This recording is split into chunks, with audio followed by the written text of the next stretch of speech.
친구들 안녕하세요. 통합사회의 지리 읽어주는 남자 지인남입니다. 자, 우리 친구들과 함께 오늘 1-1단원 통합사회를 들어가는 시간입니다. 그래서 대단원 1단원이 인간, 사회, 환경과 행복인데요. 오늘은 그 중에서 인간과 사회, 환경에 대한 탐구를 배울 거예요. 어떻게 우리가 바라볼 수 있는지, 우리 인간들이 살아가는데 인간들이 만들어내는 사회 현상을 어떠한 관점으로 봐야 하는지 한번 살펴보도록 하겠습니다.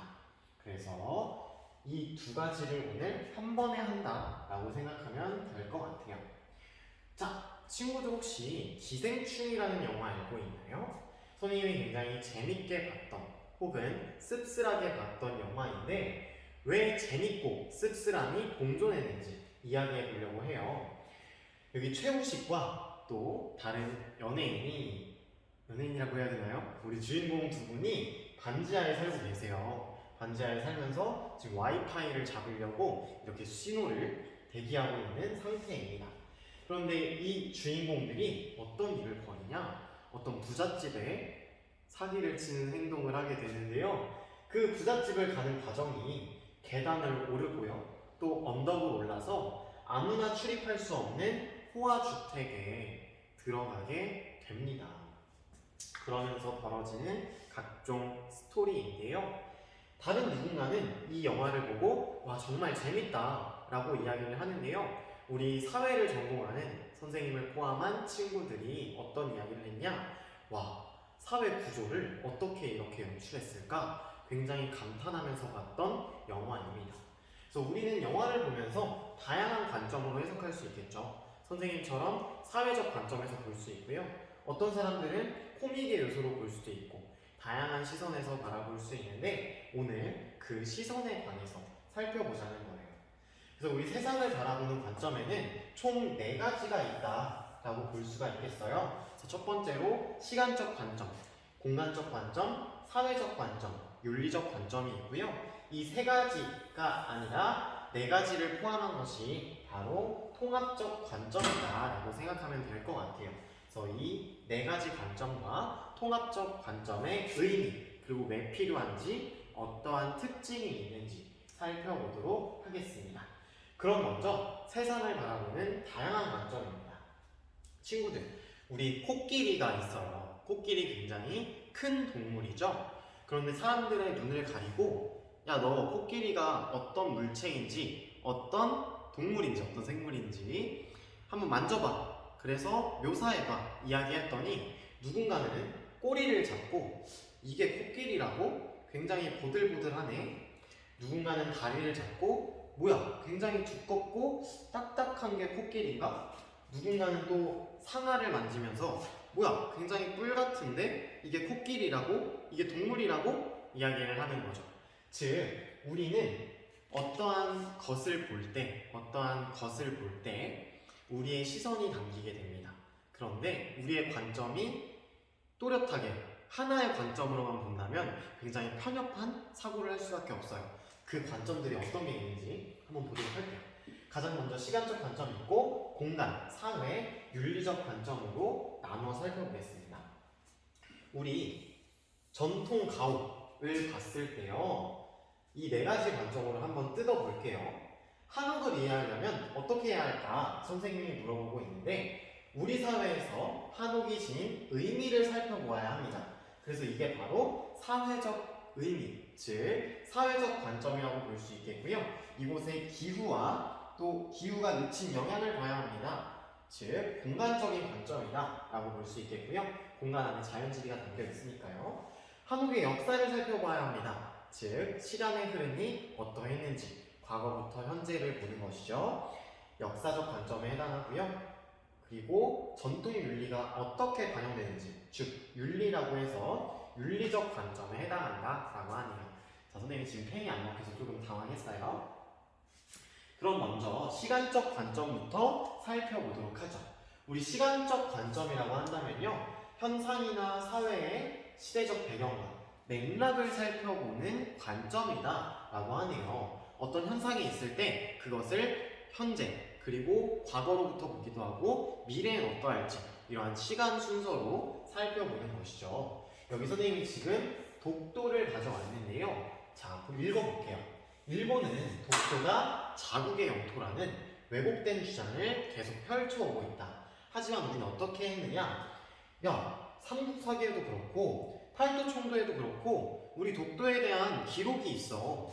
그리고 멀지 않은 과거에 1877년 일본의 최고 행정기관인 태정관은 우리 독도가 일본과는 관계없어 라고 이야기를 하고 있어. 근데 너네 지금 시간적 관점을 무시하고 독도를 너네 거라고 왜곡하고 있지? 라고 이야기를 하는 겁니다. 이렇게 과거의 문헌들을 가지고 독도가 우리 땅이다 라고 하는 증거를 펼 수가 있겠죠. 더불어서요, 여러분, 시간적 관점뿐만 아니라 공간적 관점으로도 볼 수 있어요. 우리나라 울릉도라고 하는 그 지역에서 약 80여 킬로 떨어져 있거든요. 그리고 우리 일본에서는요, 약 150km가 떨어져 있습니다. 얼마나 멉니까? 그쵸? 맞아요? 그렇기 때문에 우리 독도는 시간적으로도 공간적으로도 마땅히 우리 땅이라고 볼 수가 있겠죠. 자, 그럼 이번에는 시간적 관점의 필요성에 대해서 살펴보도록 할게요. 과거의 사실, 그리고 사건, 제도를 통해서 현재의 일을 올바르게 볼 수 있다는 필요성이 있습니다. 이러한 과거의 사료를 가지고 독도는 우리 땅이라는 올바른 판단을 내릴 수가 있겠죠. 네, 그것. 그 다음은 두 번째, 공간적 관점으로 가보도록 할게요. 공간적 관점은 그 지역의 위치와 장소, 그리고 분포 양상들, 그리고 네트워크, 상호작용은 어떠한가, 그리고 공간적 맥락 속에서 그 사회 현상을 살펴보는 것이 바로 공간적 관점입니다. 그 지역이 어떠한 위치에 있는가, 위도 몇 도에 있고 경도 몇 도에 있는가, 또 유라시아 대륙 옆에 있는가, 혹은 중국과는 어떠한 관계가 있는가, 이러한 것들을 살펴볼 수가 있겠죠. 자, 그러면 이 공간적 관점은요, 두 가지로 확장해서 살펴볼 수 있는데 바로 자연환경과 인문환경입니다. 어떠한 지역, 이 지역이라고 한다면요, 시, 군, 구 단위일 수도 있고요, 읍, 면, 동 단위일 수도 있고요, 혹은 국가별 스케일일 수도 있겠죠. 이 스케일 안에는 자연환경도 포함되고 인문환경도 포함됩니다.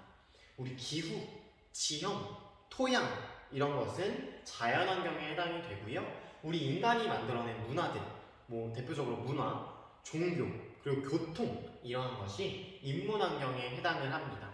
우리 인문환경의 네트워크라고 생각했을 때 우리 서울과 부산에 왔다 갔다 하는 기차가 있죠? 그쵸? 우리 SRT도 있고요, KTX도 있는데 이게 하루에 몇 대나 있는가, 그걸 가지고 이 서울과 부산의 상호작용을 판단해 볼 수가 있겠죠. 그러한 것이 바로 공간적 관점에 해당한다 라고 볼 수 있겠습니다.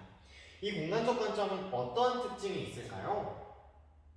어떠한 특징이 있을까요? 자, 우리가 살아가고 있는 이 도시도 있고요, 또 고향이라고 불리는 이 촌락도 있죠.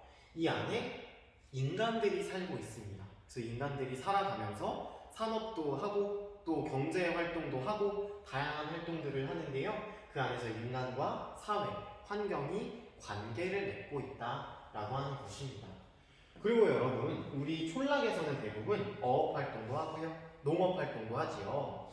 그래서 우리 과거의 선조들은 대부분 과거부터 벼를 재배했기 때문에 이 벼는 어떠한 특성이 있냐? 공동체를 만들어내는 특성이 있어요. 벼는 같이 재배할 때 더 쉽게 재배할 수 있거든요. 그래서 우리 과거부터 농촌에는 공동체 문화가 싹 텄다. 반면에 도시는 어떻습니까, 여러분? 같이 협력할 필요가 굳이 없어요. 교사인 선생님과 저희 부모님은 다른 일을 하시거든요. 그러면 굳이 같이 협력할 필요가 없다. 그래서 상대적으로 개인주의가 조금 만연한 그러한 차이점을 가지고 있습니다. 그래서 어떠한 지역, 이 지역들은 특별한 특성을 가지고 있다라고 하는 것이고요, 또 여러 지역 간의 유사점을 밝힐 수 있고 차이점을 밝힐 수 있다라는 특징을 가지고 있죠. 다음 세 번째로 사회적 관점입니다. 특정 현상의 배경을 사회 구조나 제도, 그리고 그거에 대해서 분석하면서 대안을 살펴보는 것이 바로 사회적 관점이에요. 그래서 같은 영화를 보더라도 누군가는 사회적 관점을 가지고 와, 사회 구조가 왜 저렇게 됐을까? 빈부격차가 어떻게 이렇게 차이가 날까? 생각을 해볼 수 있는 것이죠. 그럼 여러분이 조금 사회 제도가 뭐지? 사회 구조가 뭐지? 헷갈릴 수 있어요. 그래서 사회 제도는 무엇인지, 사회 구조는 무엇인지 이야기해 보도록 합시다. 자, 사회 제도라고 하면요, 우리 친구들 고등학교에 입학했죠? 네. 입학하기 전에 원서도 작성하고요. 몇 지망, 1지망, 2지망도 작성하고요. 다양한 지방도 작성했죠. 입학 절차가 있다고 하는 겁니다. 그래서 그런 걸 바로 우리가 사회 제도라고 하는데, 우리의 욕구를 충족하고 또 문제를 해결하기 위해 만들어진 공식적인 절차라고 볼 수 있어요. 이러한 절차가 하나하나 만들어지면서 누적누적 되다 보니 우리 사회 구조를 만들어내게 돼요. 우리 입학 제도도 있고요, 졸업 제도도 있고요, 입시 제도도 있고요, 다양한 제도가 합쳐지면서 사회 구조가 만들어지게 되죠. 그래서 우리 사람들은 이 사회 구조 안에서 살아가게 됩니다. 그래서 개인 간에 상호작용도 하면서 또 사회적인 관계들과 계속 부딪히게 되는 거예요. 그래서 우리 친구들 지금 어떤 구조 속에서 살고 있어요? 뭐 민주주의라는 구조라고 볼 수도 있고요, 체제죠. 또 시장경제라고 하는 체제, 또 그렇죠, 여러분 지금 간접민주주의에 해당하고 있습니다. 그럼 어떤 특징이 있냐 살펴보도록 할게요. 사회를 분석함으로써 개인의 사고방식과 행위를 이해할 수 있다. 자, 우리 농촌은 협동을 많이 하기 때문에 그 안에는 공동체 문화가 싹트고 있다. 그러다 보니 이곳에 사는 사람들은 공동체 의식이 다분하다라고 이해할 수 있겠죠. 또 사회 현상이 발생한 원인을 이해하고 사회에 미치는 영향을 살펴볼 수 있다고 하는데요. 자, 친구들 지금 평화롭게 공부하고 있는데 다른 우크라이나라고 하는 공간에서는요, 지금 전쟁이 벌어지고 있습니다. 정치적 이념의 대립, 그리고 다양한 사회 관계가 얽혀서 전쟁이 벌어지고 있는데요. 왜 이 사회에 전쟁이 벌어질 수밖에 없었는지, 그리고 이것이 사회에 끼치는 영향은 무엇인지 살펴보는 게 사회적 관점입니다. 그럼 마지막으로 윤리적 관점을 살펴보도록 할게요. 우리 윤리적 관점은 무엇이냐? 인간의 욕구와 내면의 양심을 기준으로 합니다. 그래서 크게 두 가지, 욕구라는 것 그리고 양심의 기준, 그 두 가지 기준으로 볼 수 있는데요. 도덕적 가치를 판단하고 또 어떠한 규범, 어떠한 생각을 적용할지 그에 대해서 사회 현상을 바라보는 거예요. 우리 친구들 초콜릿 좋아하나요? 코코아 좋아해요? 선생님도 정말 좋아하는데요. 이 초콜릿을 누가 가장 많이 소비하냐면 선진국에서 약 70%를 소비한다고 합니다. 그런데 우리 서아프리카 지역에서 대부분의 카카오가 생산되고 있어요. 반면에 약 3%를 소비하고 있다고 합니다. 서아프리카 사람들이요. 그 중에서 우리 아동들이 이러한 노동에 착취되고 있어요. 아동 노동에 착취되고 있어서 거의 아동 노예로 살아가고 있다고 합니다. 그리고 더불어서 지금 미사일을 쏘면서 전쟁을 일으키는 게 맞을까? 옳을까? 틀릴까? 한번 가치 판단을 해보자는 것이죠. 그쵸? 그러면 뭐가 좋냐? 사회가 나아가야 할 방향을 우리가 생각해 볼 수 있다는 거예요. 아, 우리가 규범적으로 전쟁을 일으키면 안 되겠다. 죄 없는 사람들은 죽여서는 안 되겠다. 이러한 생각들을 해볼 수가 있겠죠. 선생님이 초콜릿에 대한 이야기를 조금 더 하면요. 자, 이 아동 노동이 왜 문제가 되냐? 바로 인권을 침해하기 때문입니다. 더불어서 친구들은 지금 학습권을 보장받고 있지요. 근데 이 친구들은 학교도 가지 못한 채 일을 하고 있다. 학습권도 침해받고 있습니다. 심지어는 인신매매가 나타나고 있고요. 이 아동 노동을 하는 아동 대부분이 인신매매로 팔려온 아이들이 굉장히 많다라고 합니다. 그래서 우리 친구들 코코아를 먹을 때도, 초콜릿을 먹을 때도 이게 공정무역으로 만들어진 제품일까? 한번 생각해봤으면 좋겠어요. 그것 또한 윤리적 관점으로 사회 현상을 판단한다라고 볼 수가 있겠죠. 그럼 이번에는 통합적 관점의 의미와 필요성을 볼 텐데요. 코끼리를 만질 때 한 부분만 보면 당연히 그 부분이 코끼리의 전체다 라고 생각을 하겠죠.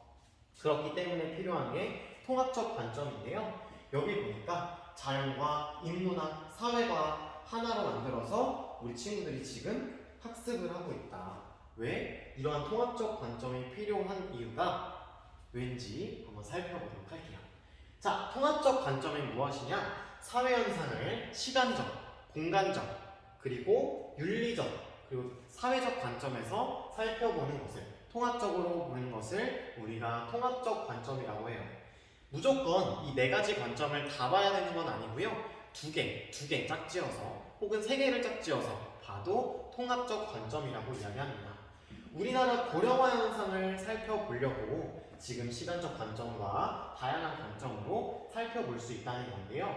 어떻게 다른지 자세하게 보도록 할게요. 자, 우리나라의 고령화 현상을 시간적 관점으로 보면 1960년대 산업화 과정에서 이제 산화 제한 정책이 추진되고 또 소득의 증가와 의료기술의 발달로 평균 수명이 점점 증가하게 됐죠. 그러면 신생아 수는 별로 없는데 노인들이 점차 늘어나게 되면서 인구가 점점 나이 들어가는 고령화 현상이 나타나고 있다. 바로 산업화라는 것으로 설명하고 있고요. 우리 공간적 관점으로 가면요. 농촌과 도시를 비교하고 있어요. 우리 농촌 지역은 빠르게 노령화가 나타나고 있는데 반면에 도시는 비교적 느리게 그렇게 진행되고 있다. 공간의 차이점을 이야기하고 있고요. 사회적 관점으로 볼게요. 우리 고령화가 지속되면 사회적으로 어떠한 영향을 끼치냐? 바로 노년들에 대해서 복지를 해줘야 되기 때문에 부양비가 늘어나게 된다. 그럼 젊은 세대들의 부담이 과중되게 되겠죠? 그러한 사회적인 영향들을 살펴보고 있고 마지막 네 번째, 윤리적인 관점에서 이 노부모를 부양할 것인가, 부양하지 않을 것인가, 부양하지 않는다면 이게 옳은 일인가, 틀린 일인가, 혹은 용인될 수 있는 일인가 하는 윤리적인 부분을 살펴보고 있습니다. 자, 그럼 이 통합적 관점은 대체 왜 필요하게 되냐라고 살펴볼 텐데요. 자, 바로 학문의 세분화 경향이 나타나고 있기 때문입니다. 과거에 비해서요, 여러분, 학문이 점차 정립이 되고 있어요. 우리 지리만 하더라도 과거에는 이만큼의 지식밖에 없었는데 지금은 뭐 자연지리, 인문지리, 또 종교지리, 음식지리 굉장히 다양해지고 있거든요. 선생님이 지금 의사들의 모습을 가져왔는데요. 한 환자를 살리기 위해서 안과 의사도 필요하고요. 외과 의사도 필요하고요. 누군가는 마취과 의사도 필요하고요. 다양한 과목의 의사가 필요하죠. 왜 그러냐면 점점 전문화되다 보니까 이 의사들도 자신의 영역이 아니면 하지 못하는 일이 발생을 하게 되는 거예요. 그래서 학문이 점점 세분화, 전문화되고 있다. 그러한 경향 때문이고 또 우리 사회현상은요. 의학과 마찬가지로 굉장히 긴밀하게 얽혀 있습니다. 앞에서 봤듯이 우리 고령화 현상을 시간적으로도 살펴봐야 되고 공간적으로는 어떠한 차이점이 있는지 그리고 사회적으로는 어떠한 영향이 있는지 윤리적으로는 어떤 걸 생각해 봐야 되는지 다양한 것을 접근해 볼 수 있다는 것이죠. 그래서 어떠한 특징이 있냐? 복잡한 현상을요 되게 정확하게 인식할 수 있어요.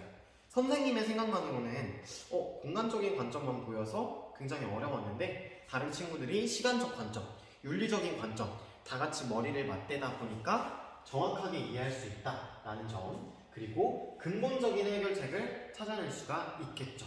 그렇죠? 그래서 우리 지구온난화에 대한 문제에도 시간적 관점으로 접근해서 산업화와 도시화로 인해 인간과 공장이 증가했고 이로 인해 연료 사용이 증가했다. 자원 사용이 증가했다. 그러면서 지구의 기온을 높이고 있다. 이렇게 살펴볼 수 있겠고요. 또 공간적으로 국가 간의 산업화 정도 차이가 나타나는데 지금 이제 막 산업화가 진행되는 국가들이 있다. 그래서 이 국가들에 의해 이산화탄소가 막 배출되고 있다. 그래서 지금 안정화가 된 선진국과 이제 막 개발이 시작된 개발도상국들 그리고 아직 저개발국들 이 공간적인 차이도 보고 있고요. 또 사회적인 관점에서 개별 국가 간의 이해관계가 충돌할 수도 있겠죠. 야 너네는 왜 환경협약 안 지어? 왜 안 지켜? 이렇게 생각해 볼 수도 있겠고 또 윤리적인 관점에서 야 너네 인간이 주인이 아니라고 인간은 지구를 보살펴줘야 돼 라고 하는 윤리적인 부분들을 제시할 수 있다 라고 하는 것이죠. 자, 그래서요 친구들, 오늘 이렇게 사회 그리고 인간, 환경을 바라볼 수 있는 관점에 대해서 살펴본 거예요. 그래서 대표적으로 시간적 관점, 공간적 관점, 사회적 관점, 그리고 마지막 윤리적 관점을 봤고요. 이 관점을 통합적으로 바라보는 것이 통합적 관점입니다. 그래서 이 관점들이 어떠한 의미가 있고 어떠한 필요성을 지니며 어떠한 특징이 있는지 굉장히 중요하고요. 또 어떠한 사례를 주고 이러한 예시는 어떠한 관점일까요? 알아맞혀 보세요 하는 것이 굉장히 중요합니다. 그래서 여러분이 제시문을 읽고 어떠한 관점인지 알 수 있을 정도로 학습을 하면 좋을 것 같아요. 자, 그래서 우리 친구들 오늘도 너무 고생 많았고요. 다음 시간에는 삶의 목적으로서의 행복으로 바로 들어가 보도록 하겠습니다. 자, 친구들 너무 고생 많았습니다. 다음 시간에 만나요. 안녕.